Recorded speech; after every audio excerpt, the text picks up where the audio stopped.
Com o tema de hoje, trazemos a luta pela desigualdade social. Mas, afinal de contas, o que é desigualdade social? A desigualdade social é um problema que ocorre entre pessoas onde algumas têm mais acesso e mais oportunidades do que as outras. Por que isso ocorre? Isso ocorre por vários motivos, sendo algum deles a renda, a educação, a localização geográfica ou o preconceito. Qual o nível de desigualdade social no Brasil? O Brasil é conhecido por sua alta concentração de renda, onde 1% mais rico da população detém 28,3% da renda total, tornando um dos países mais desiguais do mundo. O país também tem experimentado mudanças significativas nas últimas décadas em relação à desigualdade, especialmente nos anos 2000. Bom, eu vou falar sobre a desigualdade social na economia, que basicamente é a desigualdade nas classes sociais, onde se pega uma pequena parte da população e essa pequena parte recebe muito dinheiro, enquanto a maioria recebe pouco dinheiro, bem menos do que essa pequena parte. Eu vou falar sobre algumas causas que podem gerar essa desigualdade na economia, que é a má distribuição de renda, temos o acesso à educação que é precária, temos a administração ruim dos recursos políticos, os investimentos governamentais insuficientes e a falta de garantia de serviços básicos podem ocasionar essa desigualdade na economia. E você acha que o salário mínimo é suficiente para a pessoa sobreviver? Não, porque o salário mínimo é 1.212, se eu não estou enganada. E a pessoa tem que pagar o aluguel, pagar a água, pagar a luz. Mesmo essa pessoa que não tem que pagar o aluguel, talvez tenha filhos, tem uma família para sustentar, ela tem que fazer sua compra, água e luz, que é bem difícil. E ainda, tipo assim, a pessoa quer comprar alguma coisa, algum móvel diferente para sua casa. Vai ficar muito apertado, porque tem que fazer gastar esse dinheiro com as necessidades básicas da sobrevivência da pessoa, ainda tem os seus pagar essas coisas por fora, comprar essas coisas para o uso próprio. Depende muito também, eu acho, do aluguel que a pessoa tem que pagar. Porque hoje em dia o aluguel não está barato. Sim. E um dos aluguéis também, dependendo, é R$ 1.200 um apartamento. E tipo, já vai o salário mínimo todo embora. Igual tem casos, naquela cidade mesmo, que é 2, 3 cômodos, que dá R$700 de aluguel. Tá muito pesado para a pessoa pagar. Como é que vive com um salário mínimo, sendo que um aluguel já é R$700? Alimentação também, né? E tem alimentação e tal. Então é difícil viver com o mínimo salário mínimo. Ainda mais se tiver outro filho. Aí é mais difícil ainda. Eu vou falar sobre a desigualdade regional, que seria a má distribuição de renda per capita entre as regiões. E a maior espelho dessa desigualdade é no Sudeste, que tem 64,9%, depois o Sul com 10,6%, Nordeste com 9,7%, Centro-Oeste com 8,5% e o Norte com 2,7%. No Sudeste, a maior concentração é em São Paulo, Rio de Janeiro e Minas Gerais, às vezes, por causa da favela, que a gente tem aquele espelho bem grande da desigualdade regional lá, por conta de que você tem aquela visão, tipo, daqueles prédios enormes, daquelas pessoas que têm uma condição financeira, assim, extremamente boa, e você olha para a favela, aquelas pessoas com uma distribuição de renda ruim, com o sistema de esgoto lá, é uma coisa horrível de se ver, principalmente na favela Paraisópolis, que o esgoto passa na rua, então isso pode causar até doença para as pessoas que moram lá. Tem até casos de que crianças já morreram lá por causa dessa má distribuição de renda, de tudo que tem lá. E outro lugar também que é bastante desigual é no Nordeste, onde as pessoas lá têm uma desigualdade muito grande, principalmente as que vivem no sertão. São pessoas extremamente assim, pobres mesmo, que não têm praticamente condição financeira nenhuma. No Norte também tem esse grande nível E onde você vê essa desigualdade enorme lá no norte é com os indígenas, porque eles também passam uma dificuldade muito grande. Eu até vi uma reportagem outro dia no jornal de que teve uns que estavam morrendo no quesito de fome por não ter dinheiro mesmo para comida nem nada. Oi, gente, eu vou falar sobre a desigualdade racial e primeiro eu vou falar sobre a origem dela.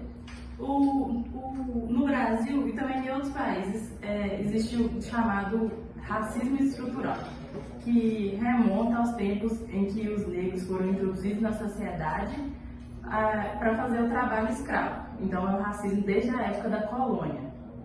E o racismo é basicamente as diferenças sociais entre negros e brancos.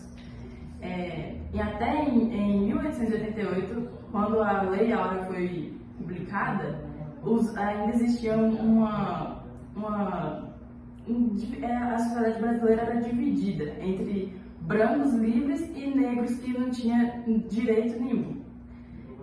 Um dos exemplos de desigualdade racial hoje em dia é que a taxa de desemprego entre negros é mais alta, a média salarial é menor e o acesso a serviços básicos como educação e saúde existe uma desigualdade profunda.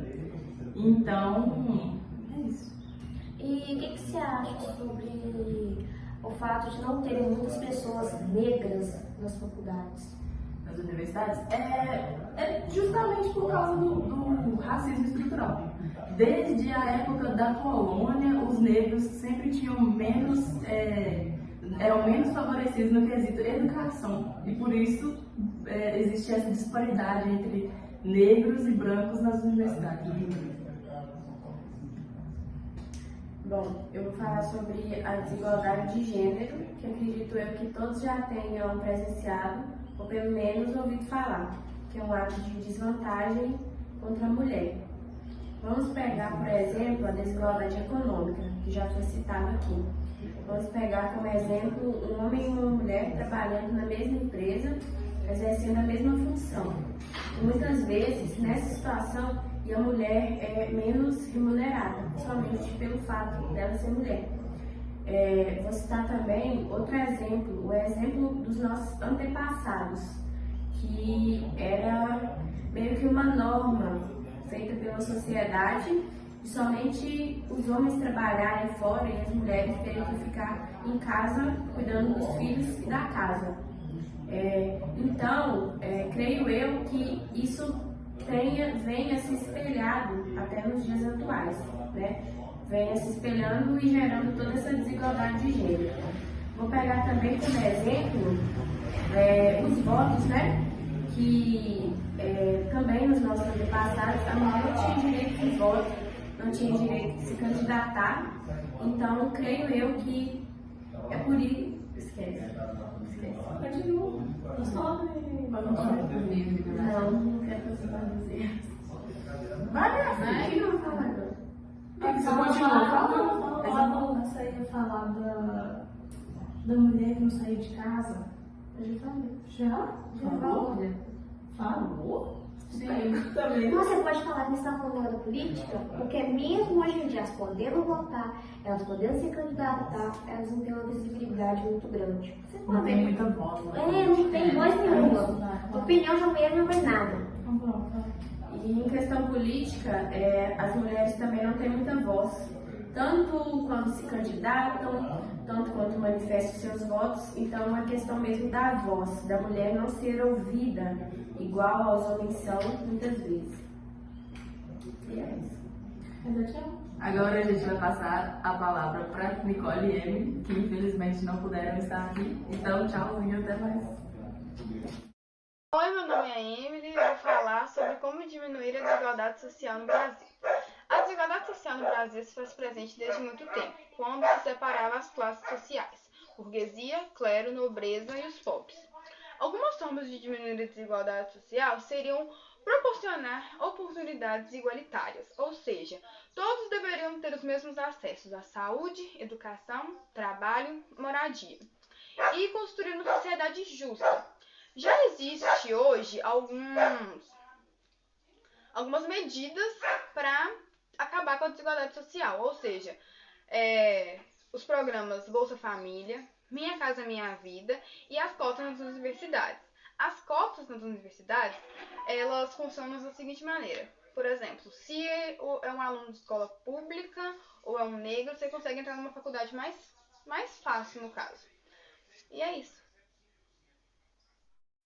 Oi, gente! Eu vou falar um pouquinho sobre como diminuir a igualdade social, principalmente no Brasil. Bom, em várias áreas existe desigualdade, como a educação, na saúde, na economia. E várias ações devem ser feitas. Na educação, ter acesso para todos, como, por exemplo, na nossa região, acontece muito de não ter ônibus para levar ou trazer os meninos que moram na zona rural. Isso deveria ser mudado, porque eles têm direitos. Então, deveria ter ônibus para eles, porque eles têm que ter educação, porque isso é um direito deles. Na saúde também, que muitas das vezes um idoso passa na frente só pela idade, mas talvez ele não esteja tão grave igual outra pessoa mais nova. Talvez a pessoa mais nova está sofrendo mais, está sentindo mais dores. Mesmo assim, o idoso passa na frente por conta da sua idade. E eu acho que isso deveria ser igual para todos, de acordo com o que você está sentindo. Não é porque você é idoso que você está passando mais mal do que uma pessoa mais jovem. E combater, essa discriminação é muito importante para que nós conseguimos, de uma vez por todas, a igualdade social.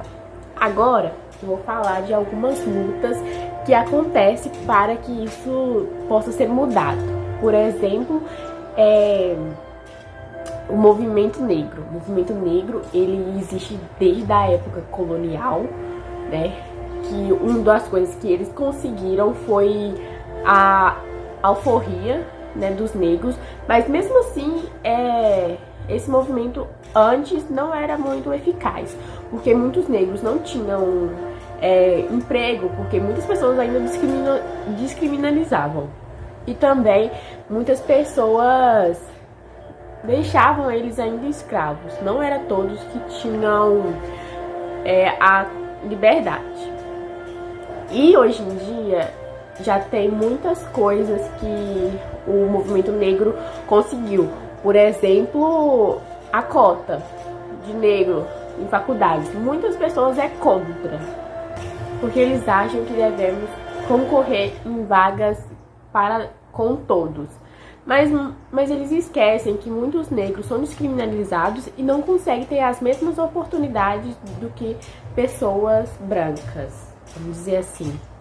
E outro movimento também que temos é o LGBTQIA+, que é um movimento que traz igualdade e direitos para a comunidade LGBTQIA+, que busca por todos terem seus direitos independente da sua orientação sexual.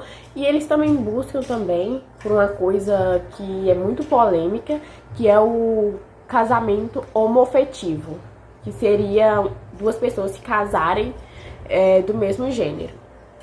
Muitas pessoas são contra, igual eu falei, e outras pessoas são a favor. Eu acho, na minha opinião, que casamento no civil homoafetivo tem que ser legalizado, que eu acho que já é legalizado, porque todos temos direitos de escolha. Então, se ele escolheu isso, então todos devemos respeitar. Porque se eu não respeito, se eu não deixo, se eu impeço eles de casarem, por exemplo, eu estou afetando o direito dele de ir e vir e de escolha. Outro movimento também que temos é o movimento feminista, que já conseguiu muitas coisas. Por exemplo, o direito ao voto da mulher, porque a mulher antes não podia nem trabalhar fora, porque ela já era descriminalizada. Mulher sempre tinha que só cuidar dos filhos e da casa. Também muitas pessoas acham que ainda tem que ser assim. Mulher não pode trabalhar. tem muitas pessoas que ainda têm essa discriminação, mas que hoje já mudou muito, né? Porque a gente vê que tem muitas mulheres à frente do poder, tem muitas mulheres com serviços que ninguém nunca imaginou que poderia ser de mulher, né? E também tem o caso de discriminação contra homens também, ser, vamos dizer assim, cabeleireiro de mulher e manicure e pedicure, por exemplo. Muitas pessoas também têm essa discriminação, porque o homem faz unha, então ele é gay. Muitas pessoas julgam a profissão pela sua orientação sexual e pra mim isso não tem nada a ver. Foi isso, gente. Espero que vocês tenham gostado. Tchau!